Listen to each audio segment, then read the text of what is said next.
नहीं, शंकर भगवान ने त्रिशूल से अपनी उंगली को काटा, उसमें से भस्म निकलना प्रारंभ हुई। प्रनद ने देखा शिव जी के हाथ से भस्म निकल रही थी, हाथ जोड़कर बोला, प्रभु ये कैसा स्वरूप है। शंकर जी कहते हैं ये पंच तत्व में विलीन होने वाला ये शरीर है। जीव को लगता है मैं कर रहा हूं, शंकर जी कहते हैं तू कुछ भी नहीं करता, तेरी श्वास चल रही है, उस श्वास में मैं समाया हूं। जब तक श्वास चलेगी तब तक शरीर रहेगा, जिस दिन श्वास चलना बंद हो गई उस दिन वो शरीर नहीं केवल शव बन जाएगा। शिव है तो शरीर है, शिव गया तो शव बन गया, मैं हूं तो शरीर है, मैं गया तो केवल राख का ढेर बन गया। पहली भस्म का दर्शन प्रनद को शंकर भगवान ने कराया था और उस भस्म को उठाकर प्रनद ने शिव जी पर चढ़ाया था। वो पहली भस्म श्रृंगार भगवान शंकर का हुआ, पहला भस्म श्रृंगार भगवान शंकर का हुआ। प्रनद ने हाथ जोड़कर कहा, प्रभु आपके शिवलिंग पर जो भी आनंद के साथ भस्म समर्पित करता है, उस भस्म का प्रसाद जिस जीव के घर में जाता है उस जीव को आनंद की अनुभूति हो।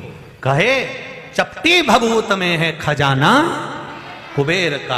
आपकी भस्म जो आपके शरीर पर भस्म चढ़ती है, वो चढ़ी हुई भस्म कुबेर के भंडार के बराबर होना चाहिए। शिव जी ने कह दिया, अरे प्रनद तेरे तप बल से मैं तुझे वर प्रदान करता हूं, मेरे शिवलिंग पर चढ़ी हुई भस्म कुबेर का भंडार भरने वाली होगी।